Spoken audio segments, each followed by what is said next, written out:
नमस्कार बंधु, राधे राधे। कैसे हैं आप लोग? उम्मीद करती हूँ बहुत अच्छे होंगे, स्वस्थ होंगे, मस्त होंगे और अपनी पढ़ाई अच्छे से कर रहे होंगे। तो आप लोग, सबसे पहले आप लोगों को बोल रही हूँ कि वीडियो को अंत तक देखें, तभी तो आप लोग समझ पाएंगे ना कि कैसे वीडियो है। आप लोग शुरू में थोड़ा सा देख के चले जाते हैं, लेकिन आप लोग देखें, बहुत अच्छी वीडियो है। आपको लाभ तो अवश्य होगा। देखने से आपको नुकसान नहीं होगा, फ़ायदा ही होगा। बाकी लाइक कर दीजिए, सब्सक्राइब कर लीजिए और अच्छे अच्छे कमेंट कर दीजिए, ताकि मनोबल जो है वो टूटे ना। ठीक है, तो अब हम 105 प्रश्न तक कर चुके थे। अब हम 106 प्रश्न, क्योंकि हमें बहुत विलंब नहीं करना है। मुझे भी समय का जो है कीमत बहुत पता है, तो इस तरीके से हम बहुत लेट नहीं करेंगे और अपनी कक्षा शुरू करेंगे। तो 106 नंबर प्रश्न में शिव संकल्प सूक्त से ऋषि कहा। ये जो है यहाँ पर शिव संकल्प सूक्त के ऋषि को पूछा गया है कि कौन है। तो यहाँ तो हम बता देंगे कि शिव संकल्प सूक्त के ऋषि कौन है आपके, लेकिन इससे पहले हम चारों विकल्प को थोड़ा सा देख लेते हैं। सबसे पहले दीर्घतमा ऋषि दिया गया है हमारे विकल्प में, तो उनके विषय में देखते हैं।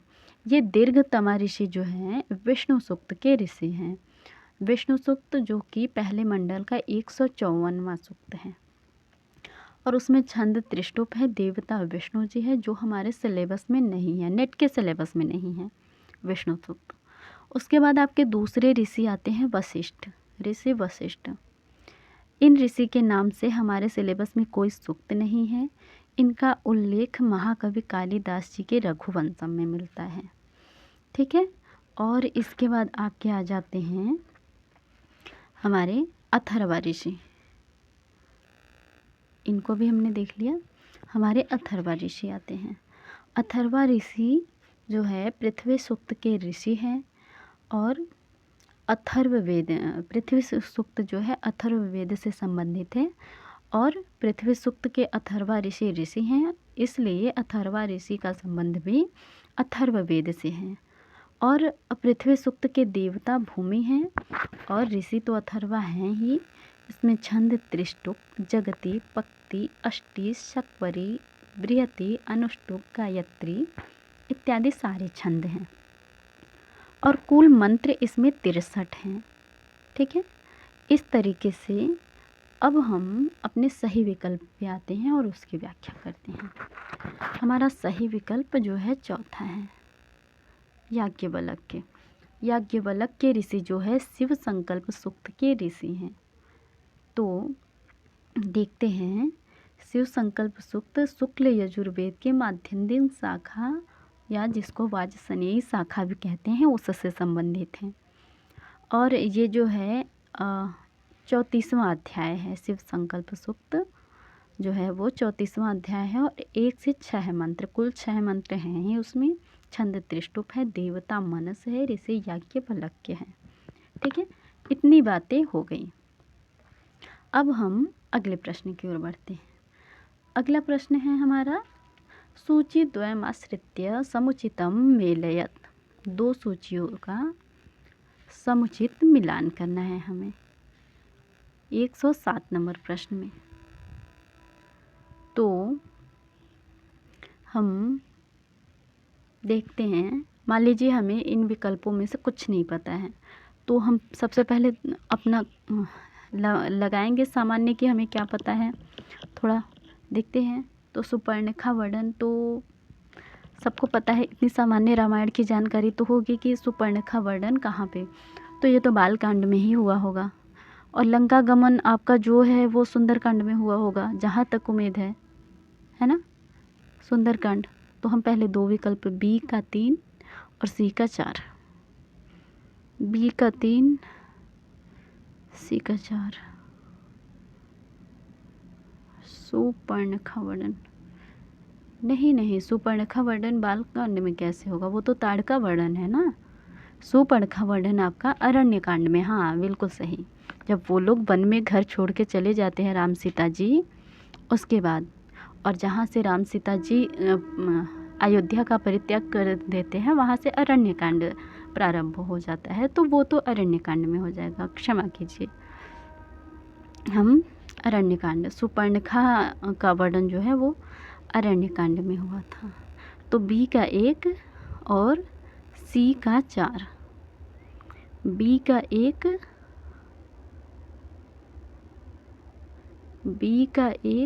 लंका गमन आपका सुंदरकांड में हुआ है और ययाति वर्णन आपका उत्तरकांड में हुआ है। हाँ, डी का 2, बी का 1, सी का 4, डी का 2 और ए का 3 समुद्र मंथन आपका बालकांड में। इस तरीके से आपका तीसरा विकल्प जो है वो सही हो जाएगा। ये तो अभी हम लोग देख लिए इतनी। अब हम रामायण के प्रमुख आख्यान देख लेते हैं, क्योंकि आख्यानों से ही प्रश्न आया हुआ है। तो और भी आख्यान देख लेते हैं, क्या पता आगे कौन सा आख्यान किस कांड का दे दे। तो 7 कांड हैं, हम सातों कांडों के आख्यान को देख लेंगे। सबसे पहले हम रामायण में पंचसंधियों को देख लेते हैं। बालकांड में मुख संधि, अरण्यकांड में प्रतिमुख संधि, किष्किंधा कांड में गर्भ संधि, सुंदरकांड में विमर्श संधि और युद्धकांड में निर्वहन संधि। अब हम प्रमुख आख्यान देखेंगे। प्रमुख आख्यान आपका है रामायण में सबसे पहले क्रौंच का वर्णन है। बालकांड से संबंधित प्रमुख संवाद जो है अब वो कुछ इस प्रकार से है। सबसे पहले तो क्रौंच वर्णन आता है, इसके बाद ऋष्य श्रृंग आख्यान, गंगावतरण आख्यान, मरुता नाम आख्यान, अहिल्यो, बालकांड की बात हम कर रहे हैं। ये सारे आख्यान अभी बालकांड में ही हम बता रहे हैं। अहिल्योद्धार आख्यान, सुनहसीप आख्यान, कार्तिकेय आख्यान, मैत्रावरुण आख्यान, अष्टावक्र आख्यान, मेनका विश्वामित्र आख्यान, राजा सागर अश्वमेघ आख्यान, समुद्र मंथन आख्यान और त्रिशंकु आख्यान, जो कि समुद्र मंथन हमारे बालकांड से संबंधित है, पूछा भी गया है। इसके बाद अयोध्या कांड में वनवास और दशरथ मृत्यु होता है। राजा दशरथ जी जो होते हैं उनकी मृत्यु होती है। इसके बाद अरण्य कांड में जो है सुपर्णखा वर्णन है, खरदूषण वर्णन है, सीताहरण, जटायु जी का जो है वध होता है, सबरी वृत्तांत हैं और इतनी सारी चीज़ें। इसके बाद किष्किंधा कांड में सुग्रीव मैत्री होता है, अर्थात सुग्रीव से मैत्री होती है, बाली वध होता है, ऋष्य मुख पर्वत पर निवास करते हैं। ठीक है। इसके बाद सुंदरकांड में हनुमान जी का वर्णन है, उसके बाद लंका गमन है। युद्धकांड में रावण मरण और अयोध्या आगमन है। उत्तरकांड में सुकेश आदि की उत्पत्ति, नृग आख्यान, ययाति आख्यान, राम द्वारा शंभुक वध, उर्वशी आख्यान, बुध और इला से पुरूरवा की उत्पत्ति। इस प्रकार से आख्यान जो है वो हैं आपके। तो इतने आख्यान याद रखने चाहिए हमें, आगे कोई भी आख्यान पूछा जा सकता है। तो अब हम अगले प्रश्न की ओर बढ़ते हैं। अगला प्रश्न हमारा क्या है? ये रहा। इसमें पूछा गया है महर्षि वाल्मीकि क्रंदनरतां क्रौंचीं कस्या नद्यास् तीरे ददर्श। अर्थात जो महर्षि वाल्मीकि जी हैं उन्होंने आपका जो है क्रौंच पक्षी के जोड़े को क्रौंच पक्षी का जो है जोड़ा जब शिकारी उसका वध कर देता है एक जोड़े का, तो दूसरा जो है उसको देखकर किस प्रकार से क्रंदन करता है। ये जो है दृश्य किस नदी के तट का है? तो ये आपका तमसा नदी के तट पर है। वहाँ पर महर्षि वाल्मीकि जी ने देखा कि एक क्रौंच पक्षी का जो है जोड़ा अपने काम क्रीड़ा में लिप्त था और उस समय कोई शिकारी आता है और उसमें से एक पक्षी को जो है उसका वध कर देता है। और इसके बाद दूसरा पक्षी जो है जोड़ा वो बहुत ज़्यादा क्रंदन विलाप करने लगता है और इसको देखकर महर्षि वाल्मीकि जी का जो है उनके मुख से यह निकला, माँ निषाद प्रतिष्ठाम त्वम गमः शाश्वती समा यत् क्रौंच मिथुनादैकम वधि काम मोहितम। और इस प्रकार से वहाँ से उन्होंने रामायण की शुरुआत करी। हम कह सकते हैं रामायण हमारा आदि काव्य है, तो वहाँ से काव्य की शुरुआत हुई। तो तमसा नदी हमारा सही विकल्प हो जाएगा। हमारा सही विकल्प तमसा नदी हो जाएगा, तीसरा। अब हम अगले प्रश्न की ओर बढ़ते हैं। अगला प्रश्न हमारा है,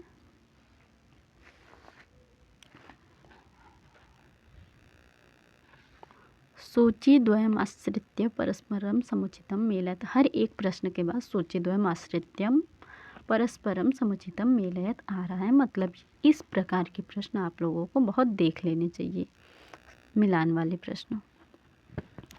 तो विश्वामित्र नदी संवाद सूक्त आपका जो है ऋग्वेद से संबंधित है।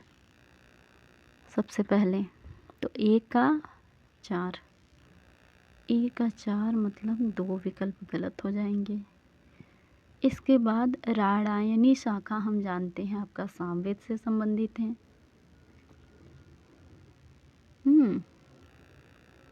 इसके बाद शौनक शाखा और कपिष्ठल शाखा।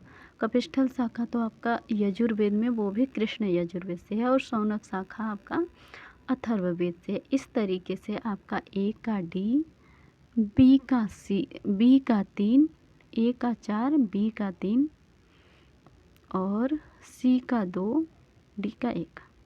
पहला विकल्प हमारा सही हो जाएगा।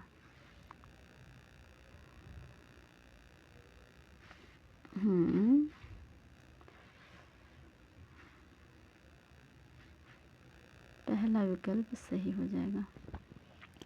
तो हम देख लेते हैं हमारे जो पाठ्यक्रम में 4 संवाद सूक्त लगे हुए हैं, तो हम पहले चारों संवाद सूक्तों को देख लेते हैं। एक संवाद सूक्त आपका विश्वामित्र नदी संवाद सूक्त यहाँ पर दिया ही गया है, जो कि तीसरे मंडल, ऋग्वेद के तीसरे मंडल के 33वां सूक्त है, और उसमें 13 मंत्र हैं। ऋषि विश्वामित्र है, देवता नदियाँ विपाट सुतुद्री है, छंद पक्ति त्रिष्टुप हैं। और इसके बाद आपके जो है शर्मापणि संवाद सूक्त, वो 10वें मंडल का 108वां सूक्त है, कुल 11 मंत्र हैं। ऋषि आपकी जो है वो शर्मा, पढ़ी एवं शर्मा और देवता शर्मा एवं पढ़ी हैं, छंद त्रिष्टुप स्वर धैवत हैं। यम यमी संवाद सूक्त जो है वो 10वें मंडल का 10वां सूक्त है, कुल 14 मंत्र हैं। ऋषि यम वैवस्वत और यमी हैं, देवता यमी वैवस्वत, यम वैवस्वत, यमी वैवस्वती हैं, और छंद आपका त्रिष्टुप है। इसके बाद आपका जो है पुरूरवा उर्वशी संवाद सूक्त, ये जो है 10वें मंडल का 95वां सूक्त है, और इसमें कुल 18 मंत्र हैं। ऋषि इसके पुरूरवा एल और उर्वशी है, देवता उर्वशी और पुरूरवा एल है, छंद त्रिष्टुप है, स्वर धैवत है। इस तरीके से हमारे पाठ्यक्रम में जो 4 संवाद सूक्त लगे हुए थे हमने उनको देखा। अब हम यहाँ पर 3 शाखाएं भी पूछी जा चुकी हैं हमसे 3 वेदों की, तो हम वेदों के शाखा ग्रंथों को भी देख लेते हैं एक बार। यहाँ पर आपकी ऋग्वेद की 2 शाखाएं मिलती हैं। ऋग्वेद के आपकी 2 शाखाएं मिलती हैं। कौन कौन सी? साकल शाखा और बाष्कल शाखा। सामवेद की आपकी 3 शाखा मिलती है, कौथुम शाखा, रामायणीय शाखा, जैमिनीय शाखा। इसके बाद अथर्ववेद की भी 2 शाखाएं मिलती हैं, शौनक शाखा, पैप्पलाद शाखा। यजुर्वेद की, शुक्ल यजुर्वेद की भी 2 शाखाएं मिलती हैं, और कृष्ण यजुर्वेद की 4 शाखाएं मिलती हैं। शुक्ल यजुर्वेद की 2 शाखाएं कौन कौन सी हैं? माध्यन्दिन, वाजसनेयी और काण्व शाखा। और कृष्ण यजुर्वेद की 4 शाखाएं कौन कौन सी हैं? तैत्तिरीय, मैत्रायणी, कठ, कपिष्ठल। इस तरीके से हमने वेदों की शाखाओं को भी देखा। अब हम अगले प्रश्न की ओर बढ़ते हैं। अगला प्रश्न हमारा क्या है?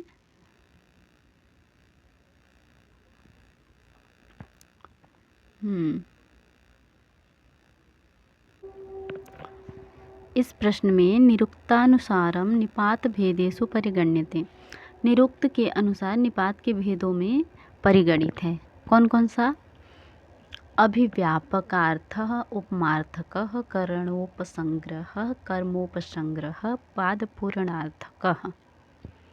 तो हम सबसे पहले देखते हैं निपात का लक्षण क्या है। अथ निपाताः उच्चवच्चेषु अर्थेषु निपतन्ति। निपात अनेक प्रकार के अर्थों को प्रकट करता है।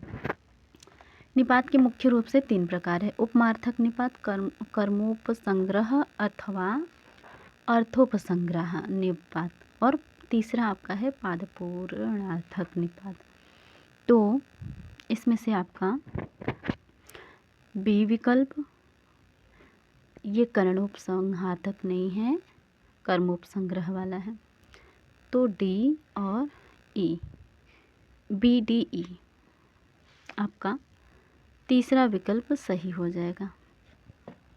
हम उपमार्थक निपात में आपका जो है इव, न, चित, नु इत्यादि आएंगे। उसके बाद आपके पादपूरणार्थक निपात जो है उसमें कम, इम, इत, उ ये सब आ जाएंगे। उपमार्थक निपात में इव, यह निपात जो है लोक में और वेद में भी होता है तथा यह वेद और लोक दोनों जगह उपमार्थ में ही होता है। जैसे अग्निरिव, ये लोक में और वेद में इंद्रिव। और इसके बाद न, यह निपात जो है लोक में निषेध अर्थ में होता है, परंतु वेद में और वेद में जो है उपमा और निषेध दोनों अर्थ में होता है। ये न जो निपात है। इसके बाद चित निपात जो है वो अनेक अर्थ में होता है। जैसे पूजा अर्थ में, उपमा अर्थ में और वो कुत्सित अर्थ में। पूजा अर्थ का उदाहरण है आचार्यश्चिद इदम ब्रूयात, और उपमा अर्थ में, उपमार्थक अर्थ में दधिचित, और अवकुत्सित अर्थ में कुल मासांस चिदाहर ये है चित निपात। इसके बाद आपका चौथा जो है नु निपात, ये भी अनेक अर्थ में होता है। हेतु अर्थ में, अनुप्रश्न अर्थ में और उपमार्थक में। हेतु अर्थ में इदम नु करिष्यति, अनुप्रश्न अर्थ में कथम नु करिष्यति, और उपमा अर्थ में वृक्षस्य नु ते पुरुहूतवया। ये आपका हो जाएंगे उपमार्थक निपात। और कर्मोपसंहार्थक निपात जो है वो अर्थ संयोजक, जो कर्मोपसंग्रह है अर्थ संयोजक उसे कहते हैं जिसके आगमन से वस्तुओं का अलग अलग होना निश्चित रहता है, किंतु पार्थक्य सामान्य गणना के समान स्पष्ट नहीं रहता, बल्कि समान के पदों को अलग अलग करने पर ही पृथक मालूम पड़ता है। इसके बाद आपके आ जाते हैं थोड़े हम कर्मोपसंहार्थक निपात देख लेते हैं। च, आ, वा, अह, अ, उ, हि, किल, मा, खलु, सस्वत, नूनम, सीम, त्व, त्वत्। ये सारे आपके जो हैं कोई समुच्चय अर्थ में, कोई विचारण अर्थ में, कोई विनिग्रह अर्थ में, इस तरीके से कोई प्रतिषेध अर्थ में। खलु आपका प्रतिषेध अर्थ में, खलु कृत्वा, खलु कृतम। और इसके बाद शाश्वत जो है आपका विचिकित्सा अर्थ में, नूनम भी विचिकित्सा अर्थ में, पादपूरक भी है, और इस तरीके से है आपका। और पादपूरणार्थक निपात जो है इत न के साथ मिलकर परिभय अर्थ में प्रयुक्त होता है। न चेत सुराम पिबंती। पादपूरणार्थक निपात के उदाहरण हैं नूनम, सीम, सीमत, कम, इम, इत, उ, त्व, त्वत् इत्यादि। तो इस तरीके से हम जो हैं निपात के विषय में देखें। अब हम अगला प्रश्न जो है 111 नंबर का प्रश्न। 111 नंबर के प्रश्न में पूछा गया है याज्ञवल्क्य स्मृतौ व्यवहाराध्याय कति प्रकरणानि सन्ति। याज्ञवल्क्य स्मृति के व्यवहाराध्याय में कितने प्रकरण हैं। तो हम याज्ञवल्क्य स्मृति का व्यवहाराध्याय देखते हैं थोड़ा। याज्ञवल्क्य स्मृति के रचयिता जो है याज्ञवल्क्य हैं। इनके गुरु वैशंपायन है, पिता वाजसन देवव्रत जी हैं। याज्ञवल्क्य स्मृति आपके 3 अध्यायों में विभक्त है, आचाराध्याय, व्यवहाराध्याय और प्रायश्चिताध्याय। आचाराध्याय में पूछा गया है, अर्थात मतलब पहले अध्याय में पूछा गया है, तो आचाराध्याय पहला अध्याय है, तो उसी के विषय में पूछा गया। उसमें 13 प्रकरण हैं। 13 प्रकरण में 14 विद्याएं, धर्मोपादान, आचार के 10 सिद्धांत आदि वर्णन हैं। और दूसरा अध्याय आपका जो है उसमें 25 प्रकरण है। और तीसरा अध्याय जो प्रायश्चिता अध्याय है उसमें 6 प्रकरण हैं। और जो कि व्यवहाराध्याय जिसमें 25 प्रकरण हैं हमारे पाठ्यक्रम में भी हैं। और आचाराध्याय में 13 प्रकरण हैं। इस तरीके से हैं। हम लगे हाथ 25 प्रकरण के नाम देख लेते हैं, क्योंकि क्या पता अगली परीक्षा में आपसे प्रकरण का क्रम या कोई नाम ही पूछ दे कि इस क्रम में कौन सा प्रकरण है। तो सबसे पहले साधारण मात्रिका व्यवहार प्रकरण, असाधारण मात्रिका व्यवहार प्रकरण, ऋणादान प्रकरण, उपनिधि, साक्षी, लेख्य, दिव्य, दाय विभाग, सीमा विवाद, स्वामी पाल विवाद, स्वामी विक्रय, दत्ता प्रदानी, क्रेतानुसय, अभिपेत्य शुश्रूषा, संविद्यतिक्रम प्रकरण, वेतनादान, द्योत समाह्य प्रकरण, वाक्पारुष्य, दंड पारुष्य, साहस विक्रिया संप्रदान, संभूय समुत्थान, स्त्रेय प्रकरण, स्त्री संग्रहण प्रकरण, प्रकीर्ण प्रकरण। इस तरीके से हमने याज्ञवल्क्य स्मृति के जो है प्रथम अध्याय में 13 अध्याय हैं, 13 प्रकरण हैं और दूसरे में 25 प्रकरण हैं। हमने 25 प्रकरण के नाम देखे। अब हम सही विकल्प आपको बता देते हैं, बता तो दिए ही हैं, लगा देते हैं। सही विकल्प आपका है यही दूसरा नंबर कि याज्ञवल्क्य स्मृति के पहले अध्याय में आपके कुल 13 प्रकरण हैं। अगला प्रश्न आपका क्या है? उच्चावच्चा पदार्था भवन्ति इति कस्य मतः? तो